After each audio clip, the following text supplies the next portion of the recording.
오늘 본문 말씀은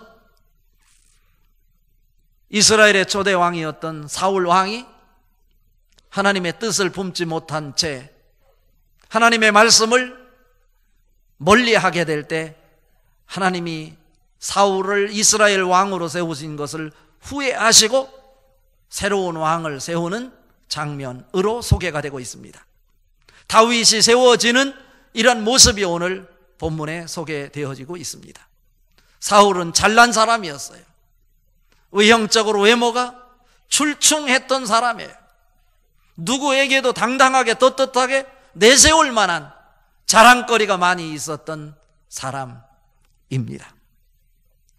그런데 오늘 본문 말씀을 통해 우리가 배울 수 있는 것은 하나님은 그때마다 하나님의 마음에 맞는 사람을 선택하셔서 그 사람을 통해서 하나님의 뜻을 이루어 가신다라고 하는 사실입니다. 오늘 이 시간 예배에 참여한 여러분 한 사람 한 사람도 하나님 보시기에 하나님 마음에 맞아서 하나님의 뜻을 여러분을 통해 이루어 가실 수 있는 역사의 주인공들 될 수 있기를 주님의 이름으로 축복합니다. 이왕에 이 땅에 태어나서 살아가는데 대충 살아가는 인생이 아니라 하나님이 보내셨다, 하나님이 보내셔서 하나님의 보냄을 받은 자로서 하나님 보시기에 마음에 맞는 사람으로 하나님의 뜻을 사명으로 가슴에 안고 살아간다면 그 인생의 의미가 있는 것 아닐까요? 인생의 가치를 그곳에서 찾을 수 있는 것 아닐까요? 여러분이 이 땅에 태어난 이유가 되지 않을까요? 이것은 하나님의 마음에 맞는 자가 될 때 가능한 것입니다. 여러분 어떻습니까? 오늘 살아가는 삶의 여정 속에 여러분 마음속에 정말로 하나님을 사모하는 마음, 여러분 중심에 하나님이 아니면 안 되겠다고 하는 이런 간절함이 있느냐, 이것을 하나님은 묻고 계시는 것입니다. 오늘 읽은 말씀 중에 6절, 7절 같이 한번 읽어봅니다. 그들이 오매 사무엘이 엘리압을 보고 마음에 이르기를 여호와의 기름 부으실 자가 과연 주님 앞에 있도다 하였더니 여호와께서 사무엘에게 이르시되 그의 용모와 키를 보지 말라. 내가 이미 그를 버렸노라. 내가 보는 것은 사람과 같지 아니하니 사람은 외모를 보거니와 나 여호와는 중심을 보느니라 하시니라 입니다.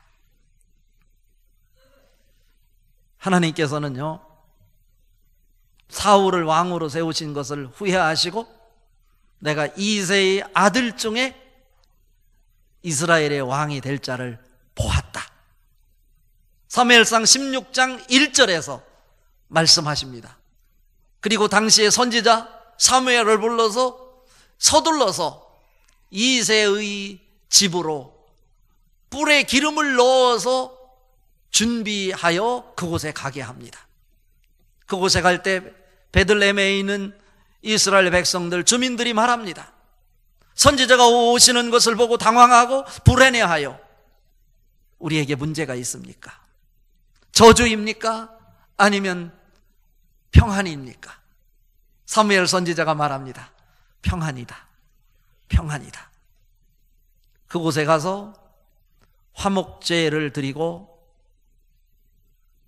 이새의 아들 8명이었었는데 오늘 소개가 되고 있는 엘리압, 첫 번째 자랑하고 싶은 사람이에요. 이새가 자랑하고 싶은 첫째 아들. 자기 형제들 중에서 골격이 크고 외형적으로 자신 있고요, 외모가 출중한 엘리압을 사무엘 앞에 세웠습니다. 사무엘 마음이 흔들립니다. 이 자가 정말 하나님이 세우시려고 하는 이스라엘의 왕인가? 그런 생각을 하고 있을 때 하나님이 서둘러서 다급하게 사무엘아, 나는 사람과 같이 사람을 외모로 판단하지 않는다. 사람은 외모를 보거니와 나 여호와는 중심을 보느니라 말씀하시는 거예요. 그리고 내가 그를 이미 버렸노라 말씀합니다. 이 말씀 속에 하나님이 원하시는 자, 하나님이 기뻐 보시는 자는 어떤 자일까를 우리는 추측할 수 있습니다. 오늘 말씀을 통해서 유추해 낼 수 있는 것입니다. 여기서 하나님은 외형적인 용모를 보지 않고 중심을 본다라고 말씀하고 있습니다. 그러니까 그러니까 다윗의 마음속, 다윗이 왕으로 세움을 받고 하나님 마음에 맞을 수 있었던 것은 하나님 보시기에 기뻐했던 부분은 다른 것이 아니라 그 마음의 중심에 하나님의 뜻을 품고 사는 사람이었다라고 하는 것입니다. 여러분 마음속에 무엇이 담겨 있습니까? 하나님은 그 사람의 외형적인 것, 중요하지만 외형적인 것을 보시는 하나님이 아니라 그 중심에 그의 속을 보신다 이거예요. 하나님은 것을 중요시 여기시는 것이 아니라 그 속을 중요시 여긴다. 사순절을 지내면서 우리의 마음속에도 세상 것들로 가득 차 있던 외형적인 세상 사람들이 자랑하는 그런 모습이 아니라 하나님이 기뻐 보시는 하나님의 뜻을 가슴에 깊이 담아내어 하나님의 주목을 받는 여러분 될 수 있기를 주님의 이름으로 축복합니다. 시편 73편 28절에 하나님께 가까이 함이 내게 복이라. 다윗의 고백입니다. 하나님의 뜻을 가슴에 품고 그 중심에 하나님을 사모하는 영으로 충만하게 될 때 우리 입에서 고백되어지는 고백은 하나님께 가까이 함이 내게 복이다. 그래서 하나님을 가까이 하게 될 것입니다. 예배에 집중하게 될 것입니다. 하나님 전을 찾아와서 하나님 앞에 머리 숙이는 것, 기도하는 것 자체가 하나님을 만나는 길이기에 하나님을 찾아오는 성전 없이 인생을 그려낼 수 없다고 하는 사모함이 그 인생 속에 넘쳐나게 될 줄로 믿습니다. 이런 모습 말입니다. 두 번째로 하나님이 기뻐 보시는 것은 인본주의를 뛰어넘어 말씀 중심의 사람의 모습입니다. 자칫 잘못하면 우리는 인본주의에 사로잡혀 자기의 의를 드러내고 자기의 잘남을 말하고 싶어 합니다. 이것은 육체를 입은 사람의 속성이기도 합니다. 자기 의에 대한 신뢰라고 이름을 붙일 수 있습니다. 이것은 인본주의는 예배 드리는 것하고 관계없어요. 신앙생활하는 것하고 관계없어요. 봉사하는 것하고도 관계없어요. 예배는 열심히 드리는데, 하나님의 말씀도 열심히 읽는데, 기도도 한다고 하는데, 무슨 사건 앞에서 그 일을 결정하는데 하나님의 말씀과는 관계없이 자기의 경험과 지식으로 결정하는 것, 이것을 인본주의 사상이라고 합니다. 여러분 신앙생활을 하면서 여러분 인본주의 사고에 사로잡혀 있지는 않습니까? 신앙 따로 내 삶 따로로 살아가고 있지는 않습니까?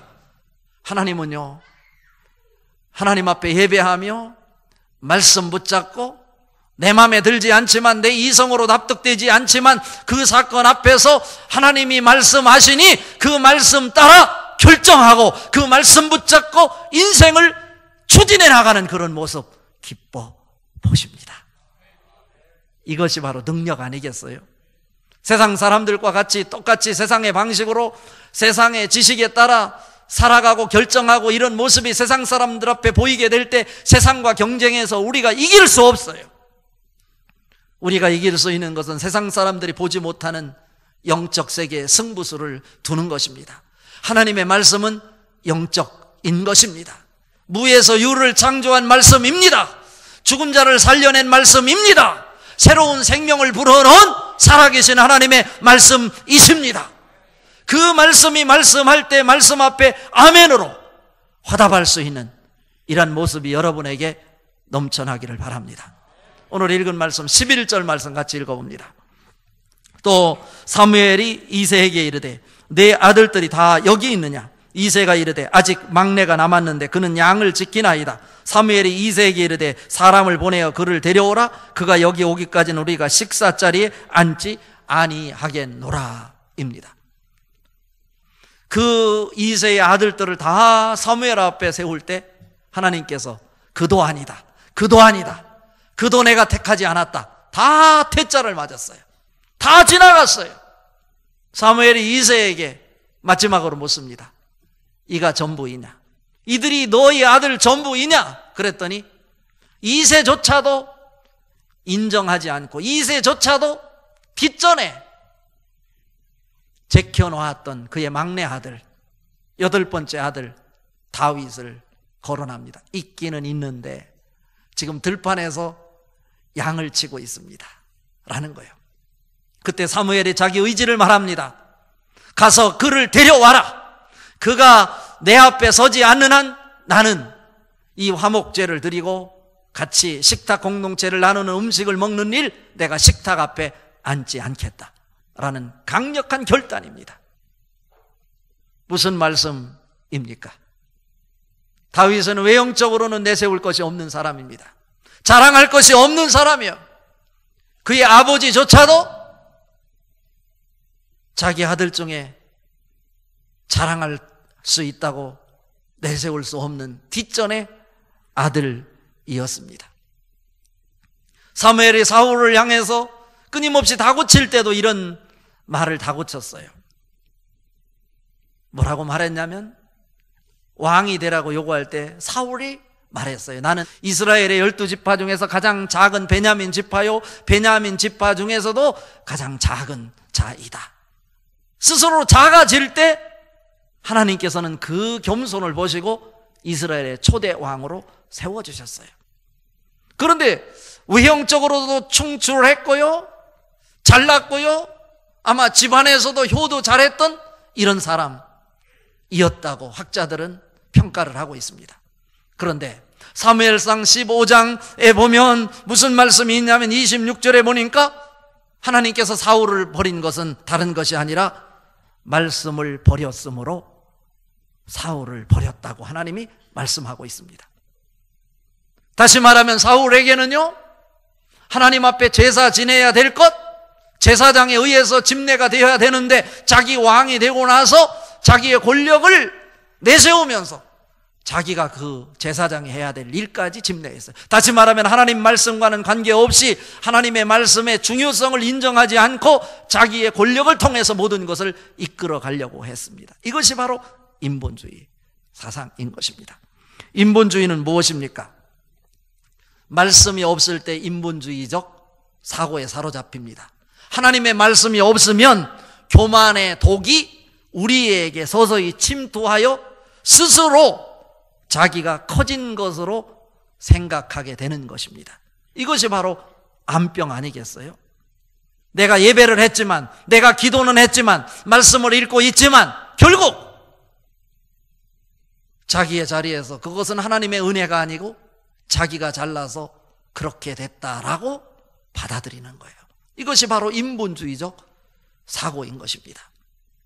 그렇다면 다윗은 외형적으로 내세울 것이 없는 사람이었지만, 들판에서 양을 치는 자였지만 그는 끝까지요, 양치는 자일 때도 여호와는 나의 목자시니 였어요. 임금이 되어서도 그는 그를 놓지 않았어요. 여호와는 나의 목자시니 고백이었습니다. 무엇 때문에 다윗을 그렇게 만들었을까요? 그건 다른 것 아닙니다. 하나님의 말씀 붙잡고 살아가는 모습이었습니다. 그는 잘난 것이 없어요. 내세울 것도 없어요. 자랑할 것도 없어요. 그렇지만 그가 하나 붙잡을 수 있었던 것은 하나님이 주신 하나님 말씀 하나 붙잡고 살아가는 모습이었습니다. 하나님은 말씀 하나 붙잡고 살아가는 다윗을 기뻐 보셨고 그를 주목하셨고 사무엘을 그에게 보내서 그에게 기름을 부어 이스라엘의 왕으로 세워 주셨습니다. 여러분 어떻습니까? 가진 것이 조금 있다고 우쭐대고 있지는 않습니까? 혹시 사회에서 권력을 가졌다고 목에 힘이 들어가 있지는 않습니까? 하나님은 그런 자를 절대로 주목하시지 않습니다. 내가 힘이 있지만, 내가 많이 가졌지만 그것은 나가 잘나서 그것을 갖게 된 것이 아니라 하나님의 은혜로, 하나님의 선물로 주어진 것임을 고백하며 하나님께 영광을 돌리는 사람의 모습입니다. 저는 이 말씀을 묵상하면서 제가 깨닫는 것은 뭐냐면, 큰 자이되 스스로 작게 여기는 영성, 이것이 하나님의 축복일 것인데 이것은 오직 하나님의 말씀을 붙잡을 때 말씀으로부터 만들어지는 것이다 라고 하는 거예요. 하나님의 말씀이 없을 때 자기의 꾀로 살게 되고 자기의 꾀는 결국 인본주의로 치닫게 되는 것입니다. 그래서 시편 1편 1절에 말하잖아요. 복 있는 사람은 악인의 꾀를 따르지 아니하며 죄인의 길에 서지 아니하며 오만한 자의 자리에 앉지 아니하고 오직 여호와의 율법을 즐거워하여 그 율법을 주야로 묵상하는 자로다 라고 말하고 있어요. 시편 1편을 통해서 복 있는 사람과 복이 없는 사람을 구별하는 그 기준점은 단 하나예요. 그 사람에게 말씀이 있느냐 말씀이 없느냐예요. 말씀이 중심이 되면 그 사람은 축복의 사람이고, 말씀이 없으면 잔길을 따라가는 인본주의 사상에 사로잡히게 되는 저주를 받는 사람이다 라고 하나님 말씀합니다. 야고보서 4장 10절에 말합니다. 주 앞에 낮추라. 그리하면 주께서 너희를 높이시리라. 이것이 바로 하나님이 우리를 기뻐하시는 부분이에요. 여러분 삶의 한복판에 중심에 하나님의 말씀이 살아 움직일 수 있기를 바랍니다. 말씀을 묵상하십시오. 말씀이 여러분 인생을 주도하게 하십시오. 하나님의 말씀은 살아 있습니다. 이것이 하나님의 능력입니다. 마지막 결론입니다. 성령 충만하여 하나님의 영으로 감동된 사람을 하나님은 기뻐하십니다. 오늘 읽은 말씀 12절 13절 같이 한번 읽어봅니다. 이에 사람을 보내어 그를 데려오매 그의 빛이 붉고 눈이 빼어나고 얼굴이 아름답더라. 여호와께서 이르시되 이가 그니 일어나 기름을 부으라 하시는지라. 사무엘이 기름 뿔병을 가져다가 그의 형제 중에서 그에게 부었더니 이날 이후로 다윗이 여호와의 영에게 크게 감동되니라. 사무엘이 떠나서 라마로 가니라 입니다. 여기서 이해가 되지 않는 부분이 하나 있습니다. 뭐냐면 앞부분에서 엘리압을 데리고 왔을 때 나 여호와는 외모를 보지 않고 중심을 본다 라고 지적을 했어요. 그리고 사울 왕이 외모로는 탁월한 사람, 자랑할 만한 사람이었지만 그를 왕으로 세운 것을 후회하노라 말씀하시면서 간접적으로 그의 외모는 뛰어나지만 그의 중심에 담아낼 것을 담아내지 못했다고 책망하신 하나님이에요. 그런데 오늘 들판에서 양을 치고 있는 다윗을 데리고 왔더니 다윗의 모습을 오늘 11절에서 소개를 하고 있는데 다윗의 모습을 어떻게 소개하고 있냐면 이렇게 소개하고 있잖아요. 뭐라고? 12절에 보니까 뭐라고 나오냐면 그의 빛이 붉고 눈이 빼어나고 그의 얼굴이 아름답더라. 언뜻 보면 외형적인 모습을 자랑하는 것처럼 보여요. 근데 여기서 그런 것이 아니라고 하는 사실을 우리는 기억할 필요가 있습니다. 여기서 그의 빛은 붉고 라고 할 때 젊음을 표시하는 거예요. 젊은 사람은 얼굴에 붉은색이 돋아요. 옆에 분 한번 쳐다봐요. 흐리멍텅하니 아니면 핏기도 없는지 붉음이 있어야 돼. 붉은 갈색이 비춰져야 돼. 그리고 여기에는 순수하다라는 의미를 담고 있어요. 어리며 순수하다, 건강하다 이런 걸 담고 있는 것이 여기서 말하는 붉고라고 하는 거예요. 그리고 그의 눈은 빼어나고 눈에서 영적 빛이 빛난다 라고 하는 뜻이고요. 여기서 그의 얼굴은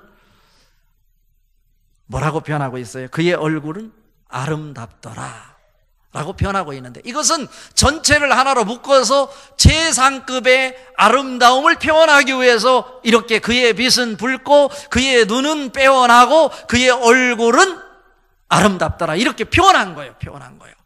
최고의 표현이요.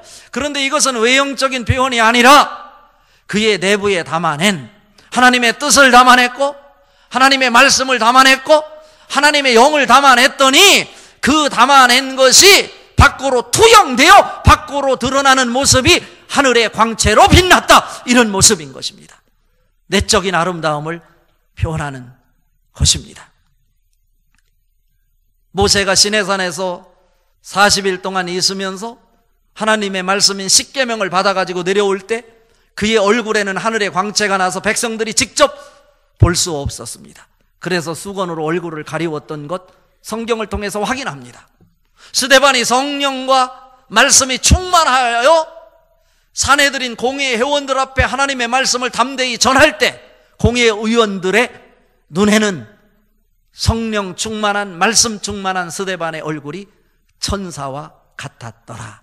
사도행전 6장에서 소개가 되고 있어요. 하나님은 어떤 자를 주목하신다고요? 하나님의 영으로 충만한 사람. 그래서 하나님의 영으로 감동된 그 사람을 오늘 또 하나님은 기뻐 보신다. 이런 말씀입니다. 이 말씀을 통해서 우리에게 보여주시는 교훈은 뭡니까? 내가 최선을 다하되 하나님과 나 사이에 선을 분명히 구별하는 지혜 있어야 되겠다라고 하는 것입니다. 하나님의 영에 충만한 사람은 교만하지 않아요. 성령님께서 가르치는 대로 성령의 그 인도 따라 순종하고 그 말씀 따라 사명에 최선을 다하는 헌신의 모습을 보이게 되는 것입니다. 사울 왕과 대비되지요. 오늘 읽진 않았지만 사무엘상 16장 14절에 보면 사울 왕이 어떤 모습인지 앞부분만 보면요, 여호와의 영이 사울에게서 떠나고입니다. 다윗은 어떻습니까? 여호와의 영에게 크게 감동되어입니다. 대비됩니다.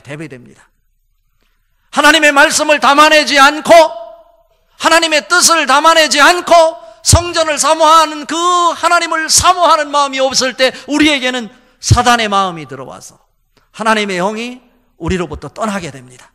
그러나 우리가 하나님의 말씀을 사모하고 하나님의 뜻을 사모하며 예배 성공자로 서게 될 때, 예배할 때마다 하나님의 임재를 간절히 사모하는 마음으로 충만할 때 하나님께서는 그에게 부활의 영으로 찾아오셔서 그를 감동시키고 감동된 자를 하나님은 주목하시며 그를 들어서 하나님의 사람으로 사용하신다. 이런 말씀입니다.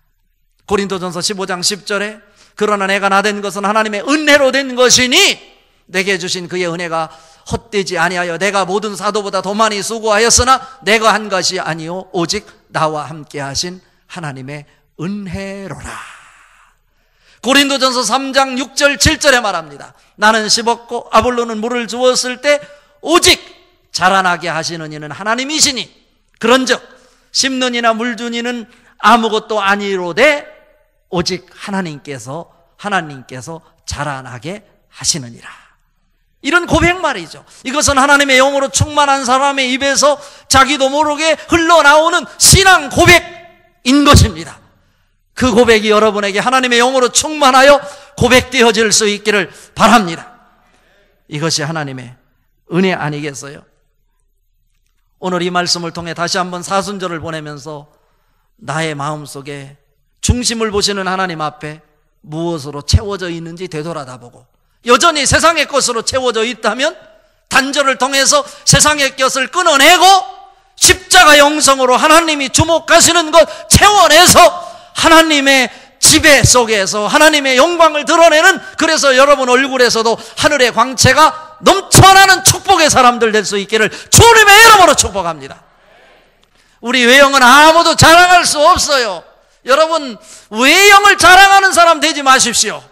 시간이 되면 늙을 것입니다. 시간이 되면 추한 모습으로 바뀌어질 것입니다. 그러나 우리 속에 하나님의 뜻을 담아내고 하나님의 말씀을 담아내고 하나님의 영으로 충만하게 될 때 늙었지만 추하지 않고 하늘의 광채가 빛나게 될 것입니다. 하나님의 영광이 만들어질 것입니다.